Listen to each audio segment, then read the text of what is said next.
नमस्कार मित्रांनो, गोल्डन स्टोरीजमध्ये आपलं स्वागत आहे. गोल्डन स्टोरीजमध्ये आजची स्टोरी आहे परिणाम. चला तर स्टोरीला सुरुवात करूया. गोष्ट खरी आहे, 100% सत्य आहे. याची पुरावे मिळाल्यानंतर सोनी प्रथम स्तब्ध झाली, बधीर होऊन बसली राहिली. काही काळ जणू थबकला होता.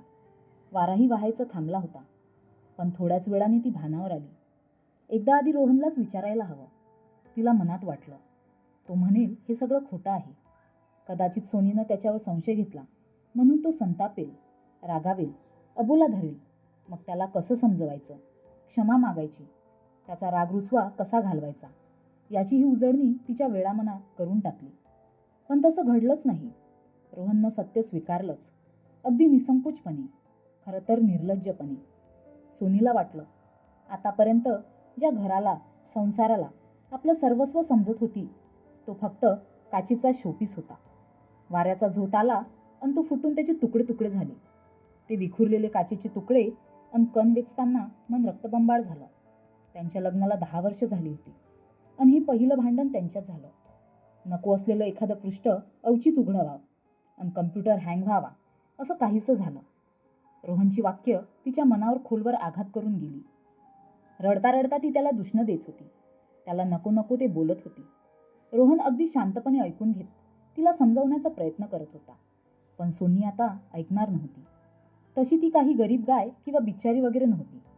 चांगल्या सुधारक घरातली, सुबत्तेत वाढलेली, भरपूर शिकलेली मुलगी होती. कमवत नाही तर काय झालं, कमवू शकेल इतकं शिक्षण, इतकी योग्यता आहे तिच्याकडे. अशी कशी सवत उरावर नांदवून घेईल. 1 महिना दोघांमधलं शीतयुद्ध चालू होतं. शेवटी ही कोंडी फोडायलाच हवी म्हणून निर्धारानं तिनं सांगितलं, तुम्हाला त्यांना सोडावंच लागेल. आणि ते शक्य नसेल तर?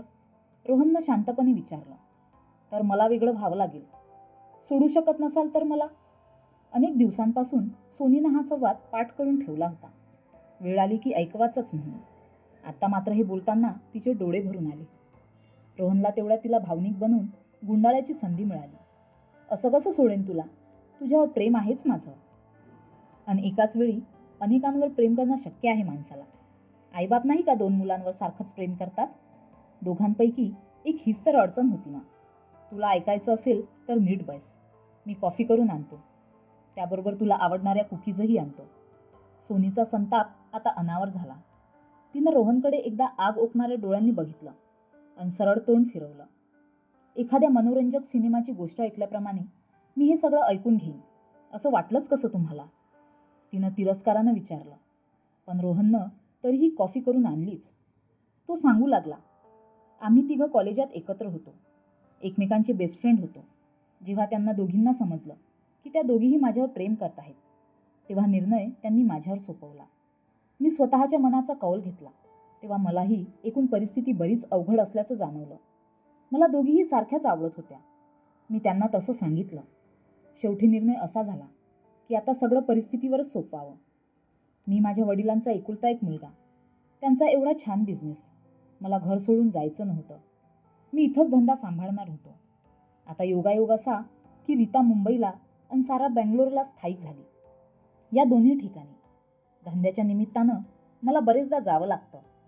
मी जेव्हा जेव्हा त्यांच्या शहरात जातो तेव्हा आम्ही मित्रत्वांच्या नात्यानं भेटतोच.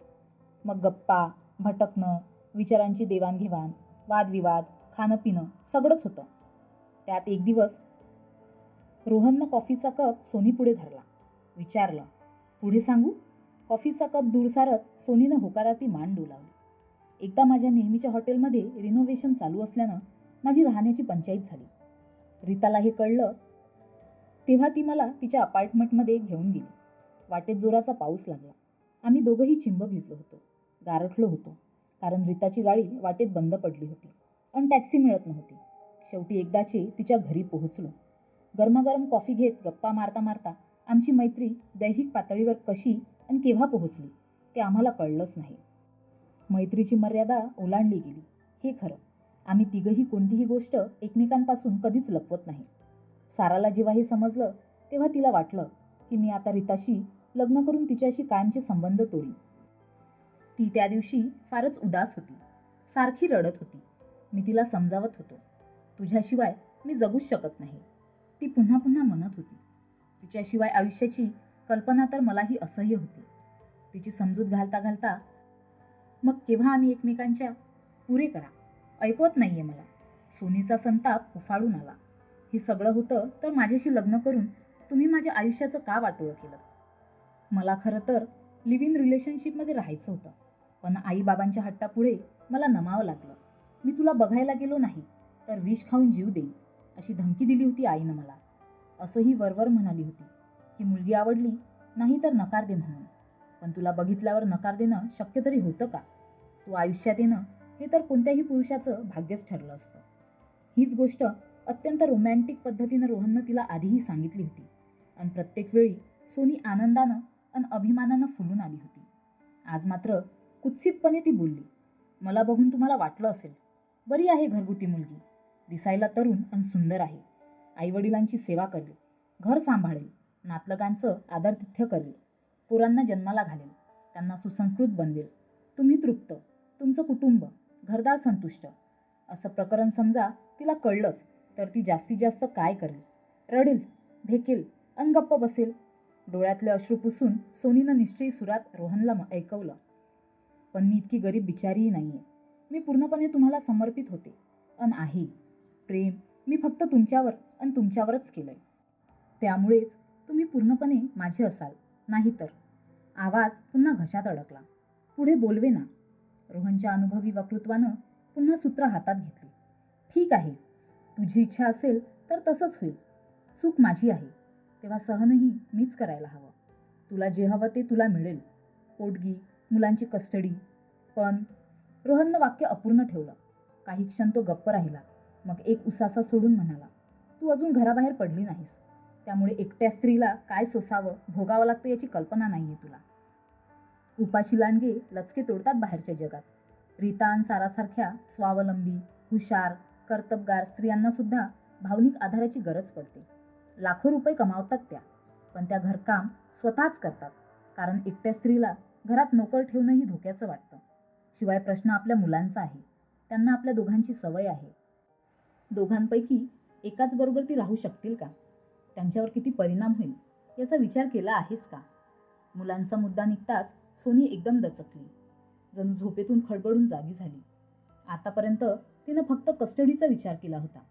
दोघांपैकी एकाशिवाय राहणं मुलांना मानसिक, भावनिकदृष्ट्या पेलवेल का याचा तर तिनं विचारच केला नव्हता. क्षणभर ती बावरली, पण लगेच सावरून म्हणाली, तुम्ही मला धमकी देताय?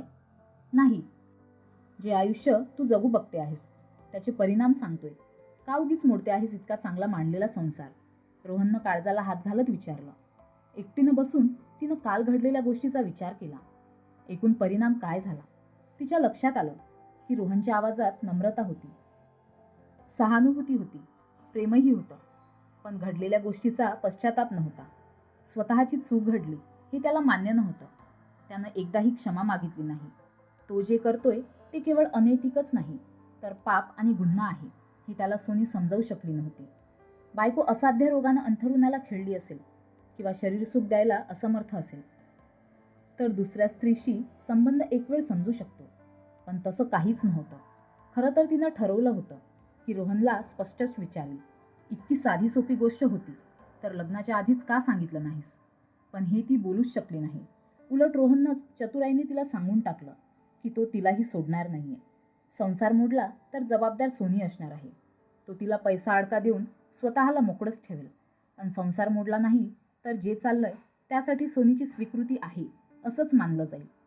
म्हणजे आतापर्यंत जे लपून छपून चाललं होतं ते आता राजरोज चालेल. तिचं डोकं भनभनू लागलं. रोहननं बॉल तिच्या कोर्टात टाकला होता. आता जे करायचं ते तिनेच करायला हवं. तिनं एक दीर्घ श्वास घेतला. अजून प्रश्नाची तळ नाही लागली. हे खरं असलं तरी वस्तुस्थिती स्पष्ट आहे. बोलून रडून मनही मोकळं झालंय. आता ती शांतपणे आपली स्ट्रॅटर्जी ठरवू शकते. काय केलं की काय होईल याचा एक ढोबळ आराखडा तिनं मनात तयार केला. दुखणं अवघड जागेचं होतं, त्यामुळे शस्त्रक्रिया फार काळजीपूर्वक व्हायला हवी. यशाची खात्री काही टक्केच असली तरी प्रयत्न करायलाच हवा. गाजराची पुंगी म्हणा, वाजली तर वाजली, नाहीतर मोडून खाल्ली, पण प्रयत्न न करता, लढाई न लढताच पराजय स्वीकारण्यापेक्षा लढणं केव्हाही चांगलंच. दुसऱ्या दिवशी सकाळी सोनी खूपच लवकर उठली. स्वतःचं सगळं आवरून मुलांच्या बरोबरच ती सुद्धा तयार होती. सकाळी 7 वाजता ट्रॅकर सूटमध्ये बघून आपापला पेपर उघडून खुर्च्यांवर वाचत बसलेल्या रोहननं आणि बाबांनी आश्चर्यानं आणि प्रश्नार्थक नजरेनं तिच्याकडे बघितलं. त्याचं काय आहे बाबा? अत्यंत नम्रपणे आणि आवाजात मध खडीसाखर घोळवून सोनीनं म्हटलं. मुलांच्या बसस्टॉप समोरच एक अतिशय प्रसिद्ध लेडीज जिम आहे. मला फार वाटायचं की आपणही तिथं जावं. आता तर तिथं 50% डिस्काउंट आणि ब्युटी ट्रीटमेंटचं संपूर्ण पॅकेज ऑफर करत आहेत. त्यामुळे मला फारच मोह झाला. आज आळशीपणाला शह देत मी माझं आवरू शकले. आता मुलांना बसमध्ये बसवून मी जरा जिमला जाऊन येईन. आणि आमचा चहा नाश्ता? रोहननं घाबरून विचारलं. प्लीज तेवढं तुम्ही बघाल ना? मला फार मदत होईल. नम्रता आणि मध खडीसाखर ओसंडून चालली होती. मुलांना घेऊन सोनी निघून गेली. रोहननं वडिलांकडे बघितलं. 10 वर्षात पहिल्यांदाच सोनी साडीऐवजी टी शर्ट ट्रॅक पॅन्टमध्ये त्यांच्यासमोर आली होती आणि असं काही बोलली होती. त्यांना फारच आश्चर्य वाटलं होतं. ते नाराजही होते का? रोहननं काही न बोलता स्वयंपाकघराकडे मोर्चा वळवला. रात्री 10 वाजता बेडरूममध्येच भेट झाली. तेव्हा बोलायची संधी मिळाली. रोहन काही बोलणार त्यापूर्वीच सोनीनं कॉफीचा कप त्याच्यापुढे धरला. जरा आरामात बसून बोलूयात, तिनं विचारलं आणि त्याच्या उत्तराची वाट न बघता म्हणाली. मी आज सायंकाळी कुठे गेले होते हेच विचारायचं आहे ना तुम्हाला? हे रोजचंच असेल कसं चालेल? खरं ना? मग प्रेमानं नवऱ्याचा हात हातात घेत ती म्हणाली. लग्नाला 10 वर्ष झालीत. एवढ्या वर्षात माझ्या समर्पणात काही उणीव जाणवली तुम्हाला? माझ्या मनावर जो आघात झाला आहे तो सहन करणं ही साधीसुधी गोष्ट नाही, तर ते तुम्हीही मान्य कराल. कधीतरी तुमच्या मनात आलं तेव्हा मी बँगलोर आणि मुंबईला जाण्यासाठी तुमची बॅग भरेन तेव्हा माझ्या मनाला किती यातना होतील. पण तेवढ्यात भागणार नाही. मेंदू आणि मन शांत शांत राहायला हवं. म्हणूनच मी संध्याकाळी योगासन आणि प्राणायामचा क्लास सुरू केला आहे. दुपारी 1-2 कोर्सेस आणि रात्री सोसायटीच्या सोशल वर्क कमिटीसाठी वेळ ठरवला आहे. कारण स्वतःला असं गुंतवून घेतलं नाही तर रिकामा वेळ मला सतत तुमच्या त्या वाक्य पूर्ण न करताच ती हुंदके देऊ लागली. मग थोडी सावरून पुढे म्हणाली. मला तुमची मदत हवी आहे. थोडा मानसिक आधार आणि सहकार्य हवंय. मला स्वतःला थोडं पक्क व्हायचंय. सेल्फ डिपेंडेंट व्हायचंय. म्हणजे मला कसं सांगू तुम्हाला? म्हणजे मी गरीब, बिचारी, असहाय्य आहे म्हणून प्रेमात वाटेकरी सहन करते आहे. ही भावना मला नकोय. तर माझं तुमच्यावर अलोट प्रेम आहे. त्या प्रेमापोटी मी तुमच्या प्रेमात वाटेकरी सहन करते असं मला जाणवलं पाहिजे. तुम्हाला कळतंय का मला काय म्हणायचं ते? ठीक आहे, तिच्या हातावर थोपटत रोहननं म्हटलं. मी प्रयत्न करतो. सोनीच्या प्लॅनिंगचं पहिलं पाऊल तर यशस्वी ठरलं होतं. सोनीचा रोजचा दिनक्रम ठरला होता. सकाळी 7ला मुलांबरोबर बाहेर पडायचं. दुपारी त्यांना घेऊन घरी जायचं. त्यांचं व स्वतःचं जेवण आटोपून मुलांचा अभ्यास, होमवर्क पूर्ण करून घ्यायचा. मग सायंकाळी योगासनाच्या वर्गाला जाताना त्यांना खेळाच्या मैदानावर सोडायचं.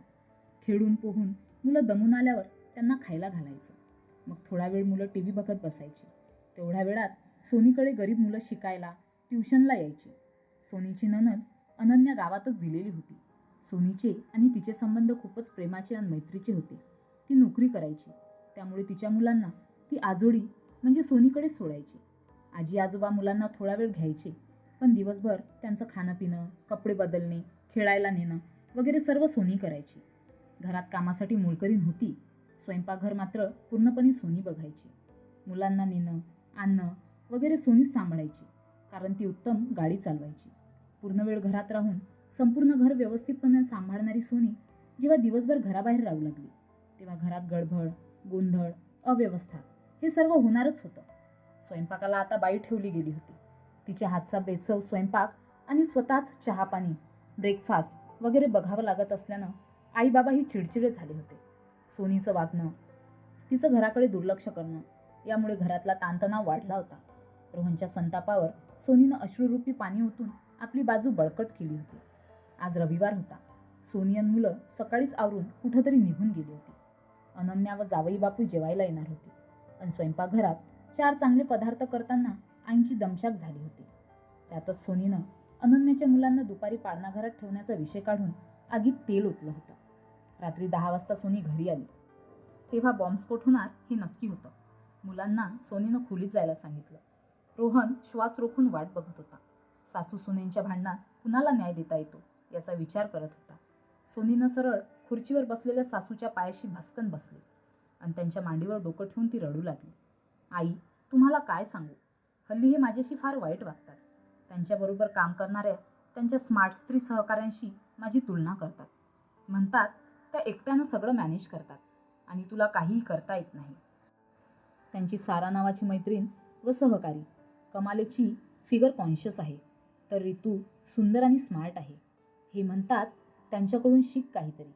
मी तर एक घरगुती स्त्री, फक्त गृहिणी, सून, आई, मामी, भावजय, पण ठरले शेवटी गावंढळच. मला सांगा आई, मला या सगळ्या गोष्टींचं किती दुःख झालं असेल. रडून रडून सोनीनं सासूचा पदर ओला करून टाकला. सासू बिचारी तिच्या हुंदक्यांनी, डोळ्यातल्या पाण्यानं आणि बोलण्यानं विरघळली होती. म्हणून मी स्वतःला त्यांच्यासारखं करायचा प्रयत्न करते. आई, माझ्या मनात एक कल्पना आली आहे. सोनीनं आईच्या वर्मावरच बोट ठेवलं. आईची कधीपासून इच्छा होती असं काहीतरी करायची, पण सोनीनं फारसा इंटरेस्ट दाखवला नाही. म्हणताना त्यांनीही नाद सोडला होता. बाबा पक्के व्यापारी होते. काही चांगलं काम करून पैसा घरात येणार असेल तर त्यांची हरकत नव्हतीच. सोनीनं सासूशी भांडणही केलं नाही. रोहनची गैरवर्तणूक लपवून त्यांच्यावर उपकारच केले होते. दुसरी स्टेपही यशस्वी झाली होती. ऑक्टोबर महिन्यात भरपूर गरम झालं होतं. हवेतला असा बदल रोहनला नेहमीच त्रासदायक ठरायचा. त्याचा दमा आणि खोकला उफाळून यायचा. बिघडलेली तब्येत रुळावर यायला फार वेळ लागायचा. सोनीनं शोधाशोध करून गल्ल्याबोर्ड फिरून एका आयुर्वेदिक डॉक्टरकडून औषध मिळवलं होतं. त्या औषधामुळे गेली कित्येक वर्ष रोहनला खोकल्याचा, दम्याचा त्रास झाला नव्हता. वैद्यांनी दिलेली पाल्याची, मुळ्यांची औषधं सोनी स्वतः पाट्यावर वाटून मधातून सकाळ संध्याकाळ रोहनला देत असे. वेळीवाकडी तोंड करत रोहन ती औषधं घ्यायचा. यावेळी सोनीनं वैद्यांकडून औषधं आणली नाहीत. वाटून पूड करून रोहनला खाऊ घातली नाहीत. व्हायचं तेच झालं. रोहनचा खोकला आटोक्यातच येईना. 8 दिवस खोकून खोकून तो थकून गेला. त्यात 3 दिवस तापही येत होता. डॉक्टरांची औषधं लागू पडत नव्हती. तोंडाची चव गेलेली. त्यात स्वयंपाकवाल्या बाईच्या हातचा बेचव स्वयंपाक. रोहन वैतागला होता, संतापला होता, कारण सोनी त्याच्याकडे फिरकतच नव्हती. एकेकाळी त्याचं साधं डोकं दुखलं तर ती त्याच्याजवळून हलायची नाही, आणि आता तापात होता तरी कपाळावर पाण्याच्या पट्ट्या आईच ठेवत होती. सोनीची दिनचर्या अजिबात बदलली नव्हती. त्याचा ताप उतरला आणि 2 दिवसातच बाबांना ताप आला. सोनी शांतपणे नव्या दिनक्रमात व्यग्र होती. आता मात्र रोहनचा संयम संपला. आता बोलायलाच हवं. आता अधिक स्वातंत्र्य मिळणार नाही. बंद कर हा सगळा तमाशा. रोहनच्या आवाजात हुकूमत आणि संतापही होता. आणि ते नाही झालं तर? नम्र सुरात अत्यंत थंडपणे सोनीनं विचारलं. नाही झालं तरचा अर्थ काय? नवरा आहे मी, कळतंय का तुला? नवरा म्हणून कर्तव्यात मी कसूर केली नाही. घर आहे की धर्मशाळा? तू जे करत आलीस ती तुझी जबाबदारीच होती ना? अनावर संतापानं तो बोलत होता, पण प्रश्न विचारला गेला आणि सोनीला बोलायची संधी मिळाली. नाही नाही, म्हणजे मला तसं काहीच म्हणायचं नाहीये. पण सोनी प्रेमानं बोलत होती, पण वाक्य मुद्दामच अर्धवट सोडलं तिनं. मग काही क्षणानंतर म्हणाली, ऐकायचंय मला, काय म्हणायचं ते. असं करा, आरामात बसूनच बोलूयात. मी कॉफी करून आणते आणि तुमची आवडती बिस्किटही आणते त्यांच्यासोबत. ती हसत उठली आणि कॉफी करायला गेली. कॉफीचा कप त्यांच्या हातात देत ती म्हणाली, हा मनुष्य स्वभावच आहे. माणूस जे देतो त्याची आठवण तो नेहमीच ठेवतो, पण त्याला जे मिळतं त्याची त्याला आठवणही राहत नाही. तुम्ही मला एक चांगलं कुटुंब दिलं. पुन्हा पुन्हा तुम्ही ते बोलून दाखवलं. पण ते कुटुंब तृप्त, सुखी, संतुष्ट, निरोगी, आनंदी राहावं म्हणून मी किती कष्ट घेतले ते तुम्ही सोयीस्करपणे विसरलात. पण मी असं कधी म्हणालो की तू घराच्या सुखासाठी कष्ट घेतले नाहीस म्हणून? तुझा स्वाभिमान मी कधी दुखावला? रोहन अजूनही रागातच होता. त्याच्या डोळ्यात बघत त्याचे हात हातात घेत सोनी म्हणाली, मी घटस्फोट घेतला तर मला हवं ते तुम्ही द्याल. हे किती सहजपणे बोललात तुम्ही रोहन. काय देणार होतात तुम्ही मला? आयुष्याची जी 10 वर्ष जी केवळ मी तुमच्यासाठी, तुमच्या कुटुंबासाठीच जगले. कुटुंबाचा कणा होताना स्वतःचं अस्तित्वच उरलं नाही. ती 10 वर्ष आता फक्त माझ्या स्वतःच्या जगण्यासाठी तुम्ही मला परत करू शकाल? मी तुमच्यावर स्वतःपेक्षाही अधिक प्रेम करते रोहन. लग्न झाल्या दिवसापासून माझे आयुष्य फक्त तुमच्याभोवती फिरतंय. दिवस तुमच्यापासून सुरू होतो, तुमच्यापाशी संपतो. मुलांचा कस्टडी आणि काही रुपये माझ्या 10 वर्षाच्या तपश्चर्येचं कॉम्पन्सेशन असू शकतं. सोनीनं रडत रोहनला मिठी मारली, पण रोहन इतकं भावनाविवश झाला नाही. सोनीची मिठी सोडून घेत तो म्हणाला, 1 मिनिट, तू इथं बस. तू गोष्टी उलट्या पालट्या करून ओव्हर रिॲक्ट होते आहेस. तुला सारा आणि रीता नकोशा का वाटतात? तू त्यांना ॲक्सेप्ट का करू शकत नाहीस? मी काय प्रॉपर्टी दिली त्यांना? माझ्या कोणत्याही संपत्तीवर त्यांचा कुठलाही लिगल राईट नाही आहे. आता त्यांच्या घरच्या आसपासचे सोसायटीतले लोक मला त्यांचा नवरा म्हणून ओळखतात ते सोड. पण त्यांनीही कधी लिमिट क्रॉस केली नाही आणि घटस्फोट देण्याची गोष्ट मी बोललो नव्हतो. मी तर माझ्याकडून कमिटमेंट पूर्ण करणारच होतो. मी तुम्हा तिघींपैकी कुणाला सोडू इच्छित नाही. मला तुम्ही तिघी हवे आहात. सोनी तुच्छतेनं हसली आणि बोलली, तिघींपैकी कुणालाही नाही. फॉर युअर काइंड इन्फॉर्मेशन, तुम्ही जेव्हा त्यांच्या शहरात जाता तेव्हा तुमची कपड्यांची बॅग मी भरते. जेव्हा तुम्ही परत येता तेव्हा मडके, चुरगळलेले कपड्यांचे बोळे निघतात बॅगेतून. त्या तुमचे कपडे धुवत नाहीत, कारण त्या तुम्हाला त्यांची जबाबदारी किंवा बांधिलकी मानत नाहीत. एकदा मुंबईची फ्लाईट कॅन्सल केली तुम्ही, कारण तुम्हाला ताप आला होता. कारण आजारपण, निस्तरणं, सेवा करणं त्यांना जमणार नव्हतं. तुमच्या लिव्ह इन रिलेशनशिपमध्ये नो ड्युटीज, नो राईट्सच्या व्यवहारी प्रेमात माझ्या एकनिष्ठ प्रेमाला, कर्तव्यनिष्ठेला एकाच तागडीत तोलताय तुम्ही. त्यांच्यापासून काही लपवलं नाही, त्यांना सोडणार नाही इतकं कोरडेपणाने सांगून टाकलं आणि जिच्यापासून आयुष्यातली घोडचूक लपवली तिला सोडायला तयार झालात. त्या दोघी तुमचं प्रेम वाटून घेत असतील, कारण तेवढं प्रेमही त्या तुमच्यावर करत नाहीत. जो बंधन स्वीकारतो तोच बांधू शकतो. त्यांना बंधन नकोय, म्हणूनच त्या जबाबदारीही घ्यायला तयार नाहीत. प्रेम मी केलंय तुमच्यावर. यावेळी औषध दिलं नाही तुम्हाला. तुमचा दमा, खोकला, ताप सगळं बघत ऐकत होते. किती रडले मी त्या काळात. तुमच्या खोकल्यानं माझा श्वास कोंडत होता. बोलता बोलता सोनीचा कंठ दाटून आला. मग मीही विचार केला की उगीचच घटस्फोट घेण्यात अर्थ नाही. मांडलेला संसार फुकाफुकी मोडायचा कशाला? चूक तुमची आहे, मी का म्हणून शिक्षा भोगू? सारा आणि रीता स्वतःच्या आयुष्याच्या स्वतःच निर्माते आहेत. माझे आयुष्य तुमच्या भोवतीच फिरतंय. तुमची आवड, तुमचा आनंद, तुमचं कुटुंब, तुमचं समाधान, म्हणजे तुम्ही आणि फक्त तुम्हीच. स्वतःचं असं काहीच माझ्या आयुष्यात उरलं नाही. इतकी मी तुमच्यात विरघळून गेले आहे. पण जेव्हा लक्षात आलं की तिघी तुमच्या दृष्टीनं सारख्याच आहेत, तेव्हा मी विचार केला, आपणही तुमच्याबरोबर लिव्ह इन रिलेशनशिपमध्ये राहून बघूयात. No duties, no rights. काही दिवसांसाठी मीही स्वतःचं आयुष्य स्वतःच्या कर्तबगारीवर, स्वतःच्या मर्जीनं जगू बघते. माझी आवड, माझी तृप्ती म्हणजे फक्त मी आणि मीच. फेसबुकवर शाळा कॉलेजातल्या मित्रमैत्रिणींची ग्रुप मला मोहात पाडत होते. मी त्यांना जॉईन झाले आहे. उद्या त्यांच्यापैकी कुणाबरोबर माझे संबंध अधिक निकटचे झाले आणि ते तुम्हाला कळलं तर तुम्ही ओव्हर रिॲक्ट कराल की नाही ते मीही बघेन. रोहनचा चेहरा रागानं लाल झाला. म्हणजे तू मला? माझं बोलणं अजून संपलं नाही आहे, रोहनला पूर्ण बोलू न देता तिनं म्हटलं. आणि कुठे?